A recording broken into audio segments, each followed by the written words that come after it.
Hello everyone, welcome to the Daily Current Affair Analysis brought to you by Shankar IAS Academy, 19th December 2025. Before getting into the discussion, please make sure that you subscribe to our YouTube channel. If you haven't, please do subscribe and also hit the bell icon to receive on-time updates from the Academy.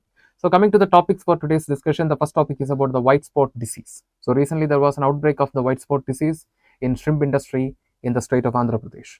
And the second article is regarding the military exercise Desert Cyclone Second, the joint military exercise between India and UAE.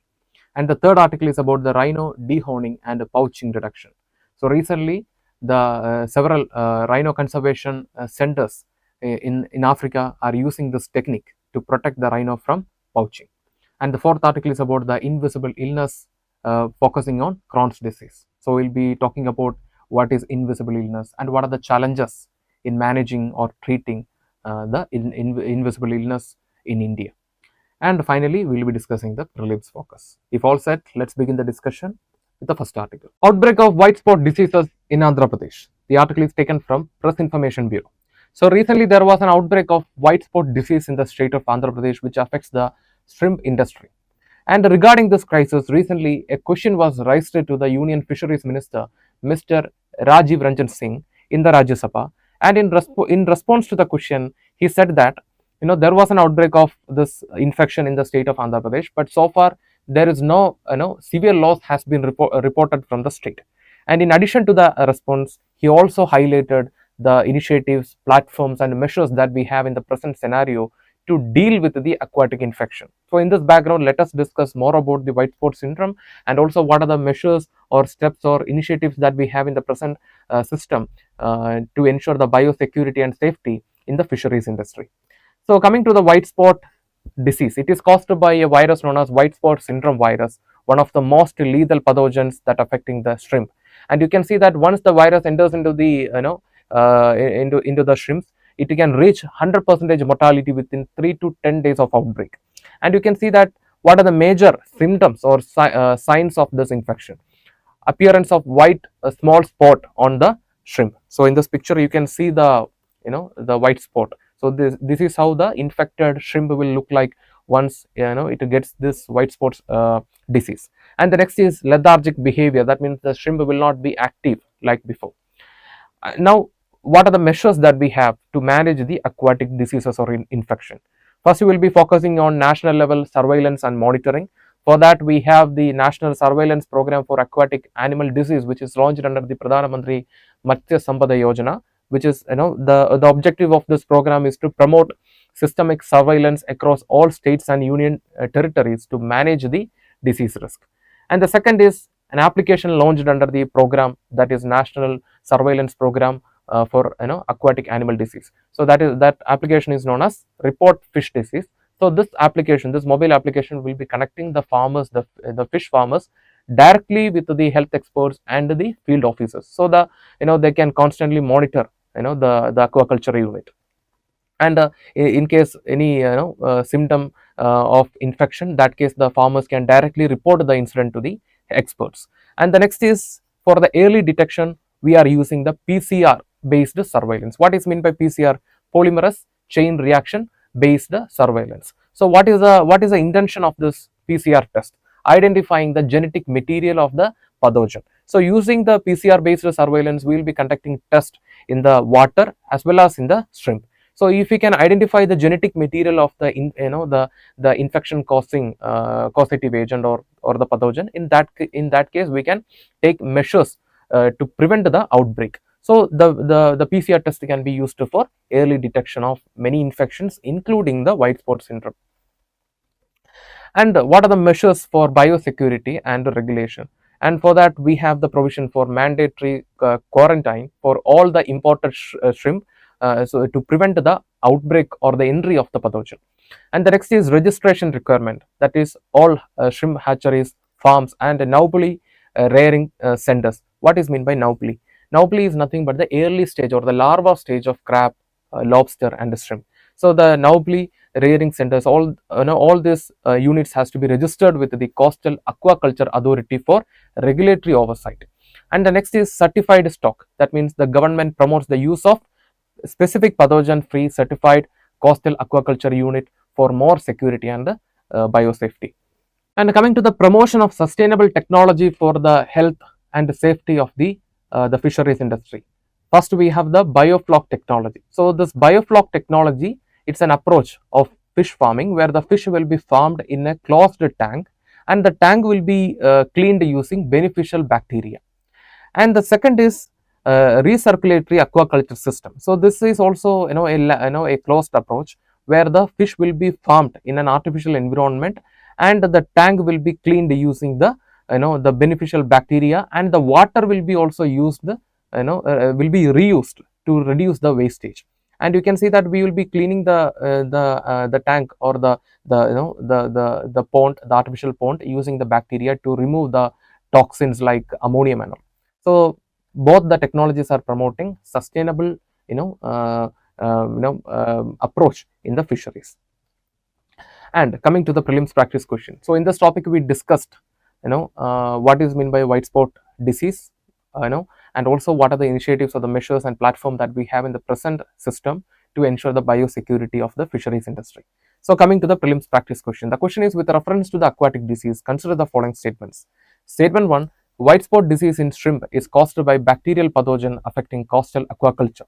Statement 2, the National Surveillance Program for the Aquatic Animal Disease is implemented under the Pradhan Mantri Matsya Sampada Yojana.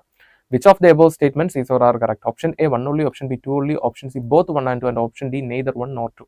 So from our discussion, we can see that the white spot disease is not caused by bacterial pathogen, it is caused by virus, that is white spot syndrome virus. So the statement 1 is incorrect, while the statement 2 is correct. The National Surveillance Program for Aquatic Animal Disease, yes, it is launched to promote systemic surveillance across states and union territories, and we launched the report fish disease application under this initiative, and it is working under the Pradhan Mantri Matsya Sampada Yojana. So the statement 2 is correct, while the statement 1 is correct. So the correct answer will be option B, 2 only.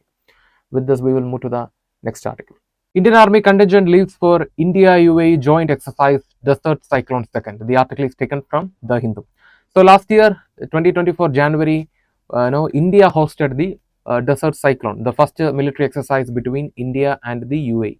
And now UAE, this year the UAE is hosting the Desert Cyclone, and the Indian contingent consisting of nearly 45 personnel, army personnel, left for UAE, and the exercise will be conducted in Abu Dhabi, and the date is nearly, the duration is nearly 12 days, that is from December 18 to December 30th. And we know that last year the exercise was conducted in the Rajasthan. And coming to the participants, so who are the participants? The first is from the Indian military, 45 personnel, mainly from the the battalion of mechanized infantry will be participating, and from the UAE military side, they will the similar strength of army personnel from the 53rd mechanized infantry battalion will be participating. And what is the objective of the training? The objective or the core objective is strengthening the bilateral defense cooperation between India and the UAE. And what are the key focus of the training? The first is urban operation. Even though the name is desert, the training will be focusing on fighting in the urban environment. And the second is tactical drills, that includes practicing fight in the built up areas, mission planning, and heliborne operations. So heliborne operations means helicopter included operations. So recently we know that India commissioned the second squadron of MH-60R helicopters, that is that is known as NAAS 335. So last year we commissioned the first, this year we commissioned the second squadron. So in this operation also helicopter based operation and trainings will be conducted. And the third is integration of modern warfare technology, such as integration of the unmanned aerial systems, and also using of the counter unmanned aerial system techniques. So both will be conducted. So the training for use of the integration of unmanned aerial systems will be conducted, and also they will be including the counter unmanned aerial system techniques. So coming to the prelims practice question, the question is with reference to India UAE joint military exercise Desert Cyclone second, consider the following statements. Statement 1, it's a bilateral exercise conducted between the Indian Army and the UAE land forces. Statement 2, the exercises focuses on desert warfare involving armored formations. Statement 3, unmanned aerial systems and counter unmanned aerial system techniques form a part of the exercise. How many of the above statements is or are correct? Option A, 1 only, option B, 2 only, option C, all 3, and option D, none of the above. So from our discussion, we can see that the statement 1 and statement 3 are correct. Well, the statement 2 is incorrect because the primary focus of the training is not desert warfare, it is urban environment. So the statement 2 is incorrect. So the answer will be 2 only. With this, we will move to the next article. Rhino dehorning brings poaching in African reserves crashing down. The article is taken from the Hindu. So if you take the entire rhino population in the world as per the estimation from 2024, I am talking about combining all the 5 species, it is still less than 28,000 individuals. So we can see that the rhino is getting more vulnerable to climate change. But one of the major challenges to the rhino population is nothing but the illegal poaching for the rhino horn. And if you take the case from the greater Kruger region in southern Africa, between 2017 and 2023, nearly 1,985 rhinos lost their life. And every year, nearly 6.5% of the population is perishing. And recently, the Africa spent nearly $74 million as a part of their anti-poaching measures, covering patrols, drones, and AI cameras. But still, there was an increasing rate of poaching activities. So now the African reserve took another step, especially in the greater Kruger region, that is dehorning the rhino, that is removing the 90 to 93% of the rhino horn to protect the rhino from poaching. So in this background, let us discuss more about this article. So coming to the key facts about the rhino horn. So first of all, it is made up of keratin, not bone. And what are the major functions of rhino horn? Digging for roots and plants, sexual selection, and you can see that why the humans are hunting or poaching the rhino for a horn. First of all, the status symbol. So in big houses, especially in traditional big houses, they have a habit of keeping, especially if they have a hunting background, they have a habit of keeping parts of animals, especially the skin of tiger, teeth of tiger, the head of this buffalo, and at the same time, the rhino horns are also kept like that to show their status. And even though the rhino horn has no proven medicinal value, but still the rhino horn is used as a part of a traditional medicine in China and Vietnam. So like I mentioned, there is no proven medicinal value for the horn, but still it is included in the traditional medicine of Vietnam and China. And coming to the illegal rhino horn trade, as per the data from the Wildlife Justice Commission, we can see that the illicit income, the global illicit income made from the rhino horn trade got increased from between the period 2012 and 2022. In one decade, it increased from 874 million to 1.13 billion. So this is indicating the the increasing activities of poaching. And the price range per kg, for the rhino horn, it is ranging from 3,382 to $22,257. And coming to this technique dehorning, so how this is conducted?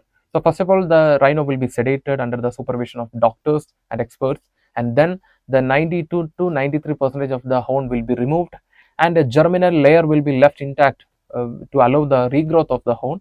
And the remaining stump, that means the remaining horn stump, will be sealed with a pine tar to prevent infection.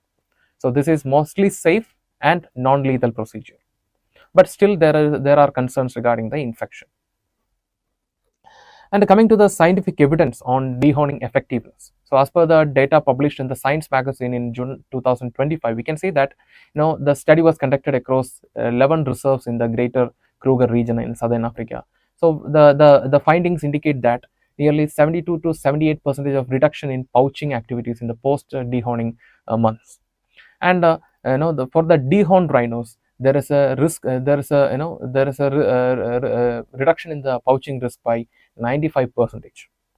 And you can see that the budget for this dehorning is just 1.2% of the total anti-poaching budget. So before that, we mentioned that the Africa, they spent nearly $74 million as a part of their anti-poaching efforts. But now we can see that for the dehorning, the cost is just 1.2% of the total anti-poaching budget. And the question is comparison with India. Do India need to follow the same technique? No. The answer is no, because we can see that India is getting better in rhino conservation. And if you take the rhino population in the Kaziranga National Park, which is found in India as well as in Nepal, in the last 3 years, only 1 to 2 rhinos lost its life. And the reason behind the successful rhino conservation is nothing but the implementation of smart patrolling system and also the better community participation. So the currently India no need to do the rhino dehorning because we are getting successful in rhino conservation. So coming to the prelims practice question, the question is with reference to rhino dehorning, consider the following statements. Statement 1, rhino dehorning involves the complete removal of horn including the germinal layer to permanently prevent horn regrowth. Statement 2, scientific studies have shown that the rhino dehorning significantly reduces pouching incidents at a relatively low financial cost. So which of the above statements is or are correct? Option A 1 only, option B 2 only, option C both 1 and 2, and option D neither 1 nor 2. So the correct answer from our discussion, we can see that the rhino dehorning, it will not remove the complete horn, right? Only 90 to 93% of the horn will be removed, and the germinal layer will be left intact to allow the regrowth. So therefore, the statement 1 is incorrect, while the statement 2 is correct. So the correct answer will be option B 2 only. So with this, we will move to the next article. The reality of invisible illnesses and the challenges of Crohn's disease care in India. The article is taken from The Hindu. So we know that the approach to the health is changing a lot. We are focusing more on mental health, digital health, and also on the non-communicable diseases. But what about the invisible illness persisting in the society? Let us discuss. So what are invisible illness? So these are the chronic diseases with a severe internal symptom but no external visible signs. And you can see that mostly these conditions are dismissed, delayed, or misdiagnosed. For example, sometimes the person may be having Crohn's disease, but they will be taking anti-TB therapy. So misdiagnosis, delayed treatment, and diagnosis are the major challenges in treating and identifying the invisible illness. And one of the examples for the invisible illness is nothing but the Crohn's disease, also known as ulcerative colitis. So it's an inflammatory bowel disease. The cause behind this condition is still unknown. So there are different opinions. One saying that it is caused due to the overconsumption of red meat, and another opinion is saying that the cause is related to genetics. While there is another opinion saying that it is caused due to the death of bacteria inside the gut, and there is another opinion saying that it is an autoimmune disorder caused due to the the immune system attacking the digestive tract.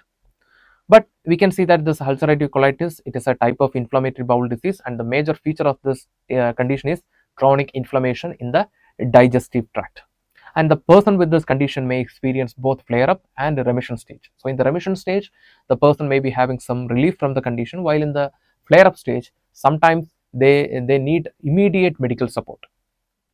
And what are the major symptoms of this condition? Abdominal pain, chronic diarrhea, fatigue, bleeding, and malnutrition. That means the absorption of the nutrition will not happen properly. As a result, the person will be malnourished. And why it is now a matter for India? So we can see that, like I mentioned, once it was considered as historically it was this type of conditions are considered as Western disease, because the ulcerative colitis or the Crohn's disease are mostly found in the Western population, who are mostly depending on red meat, like this beef and all. But now we can see that because of the urbanization, the cases are increasing in India, as per the report from ICMR and the Indian Society of Gastroenterology. And coming to the India specific diagnostics challenge, like I mentioned, delayed diagnosis or misleading treatment is one of the major challenges in identifying and treating the invisible illness, including the Crohn's disease. So what are the major India specific diagnostic challenges? First of all, delayed diagnosis, often 5 to 20 years after the symptom. So this is mainly due to the cultural stigma around the bowel symptoms. Misdiagnosis as the irritable bowel syndrome. See, this inflammatory bowel disease and the irritable bowel syndrome are entirely different. The conditions as well as this, in certain symptoms there may be a similarity, but the condition is entirely different. And a strong overlap with the intestinal tuberculosis. So like I mentioned, some people may have the condition Crohn's disease, but they may be taking treatment for TB. And the second major challenge, India specific challenge, is the gold standard diagnosis. So to confirm the condition, we have to go through certain test. For example, the colonoscopy with the biopsy. It is not that much affordable for the low and middle income household. And the second is fecal calprotectin test. So it's a non-invasive test where we will be calculating the amount of protein released by the white blood cell during the time of inflammation.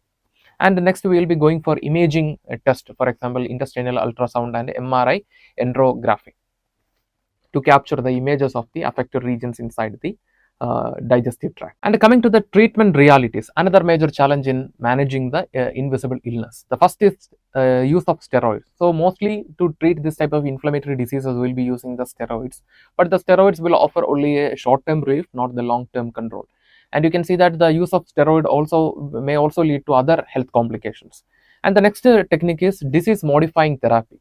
That includes immunomodulators and biologics. Biologics means a combination of or the complex of medicines made from living organisms like bacteria and yeast to deal with the major or serious conditions like cancer and inflammatory diseases. And we are expecting that the use of biologics will lead to remission stage. That means a relief stage. And in the serious condition, the surgery is required. Sometimes a part of the intestine has to be removed in the extreme cases. And coming to the socio-economic and psychological burden. So the next major stigma or the major stigma surrounding this inflammatory bowel conditions. The first is workplace discrimination. You can see that the people with this Crohn's disease or invisible illness, it's a chronic condition. So lifelong treatment and medication is needed. So therefore there is a possibility for restricted mobility and career choices, and stigma around the stomy bags and feeding tubes. So you might have seen the stomy bags on different media. So after removing, in extreme cases, like I mentioned, a part of the intestine has to be removed. In that case, the waste, the feces will be collected in a bag. So that bag is known as stomy bag. So there are people living with the stomy bag, and there are a lot of people who are living with the confidence and shining in different areas. For example, in modeling, gymnastics, and also in business, and even in acting. But at the same time, the stigma is still there. And the next concern is about the mental health. So the people with this condition, it's a chronic condition, therefore there's a high possibility of anxiety, depression, and social isolation. And the next major challenge is the gaps in the health system in India. So like I mentioned, diagnosis is a major challenge, treatment is a major challenge, and within our health system we have certain structural problems. That includes insurance exclusion. So this inflammatory bowel disease is considered as a pre-existing permanent disease. So therefore the getting insurance for this type of treatment is very difficult. And at the same time, you can see that medication for such conditions, as per the estimation, it is ranging from 5 lakh to 15 lakh annually. And if the condition is very severe, for example, if the person is frequently experiencing flare-up stages, then the treatment cost will even go up. And at the same time, if the person is not able to access proper insurance, again it will lead to financial burden. And the next is the problem within the universal insurance policy, that is a Pradhan Mantri Jan Arogya Ayushman Bharat Jan Arogya Yojana. So it is focusing more on, the insurance policy is focusing more on hospitalization, but not on the lifelong outpatient care. And the next is the problem associated with the health infrastructure, that is limited availability of gastroenterologist and the inflammatory bowel disease centers in the semi-urban and rural area. And emerging positives. But these days we can see that there are a lot of steps taking to ensure proper research and studies in this area. That includes gut microbiome, pollution linked inflammatory bowel disease studies, and diet specific disease patterns. So recently the researchers are focusing on this area, and we are expecting that in the coming days we will get a solution for all this. And now we have the patient led advocacy networks to improve awareness regarding these type of conditions. So and this is the measures taken by the doctors also. The doctors with certain doctors, they are taking initiatives to form the network or the a group of people who are having the same condition, so they can share the feelings, they can build up friendships, and they can build confidence. And at the same time, such groups will be focusing on generating awareness, which is very important to reduce the stigma around this type of illness. And expansion of clinical trials for biologics and biosimilars. So we can see that biologics, as per the estimation, the cost is between 5 to 15 lakh annually. So if we can focus, if we can develop our own biologics, in that case, in the future, the treatment cost can be reduced. And coming to the mains practice question, the question is: invisible illnesses pose unique challenges to healthcare system and social structure. Using Crohn's disease as an example, critically examine the gaps in India's health policy response and suggest measures for inclusive, patient-centric care. So it's a 15 marks question, and you have to write around 250 words. The answer for the question we have already discussed. So using those hints, write the answer and post it in the comment section. We will review and we will reply for your answer. Now it's time to move to the next article. So coming to the prelims focus, the first topic is Rising Northeast Investors Summit 2025. So this was organized by the Ministry of Development of the Northeastern region. The objective is bringing more investment and empowering trade in the Northeastern region. So we can see that in the recent times through different initiatives such as signing memorandum of understanding, letters of intent, and also through different partnership agreements. We harvested nearly 4.48 lakh crore as investment for the Northeastern region. And the major investment areas are tourism and hospitality, healthcare, textile, handicraft, skill development, logistics, infrastructure, and energy. And the next topic is Ashwagandha, scientifically known as Vidania somnifera. So recently, the future of Ashwagandha was presented at the Global Traditional Medicine Summit organized by the WHO. And you can see that Ashwagandha, we know that it is one of the most important Ayurvedic medicine with major benefits, particularly for heart health, managing stress, that is adaptogenic, anti-inflammatory, neuroprotective, antimicrobial, suitable for managing diabetes, hormonal balance. Sometimes it is also used as sedative.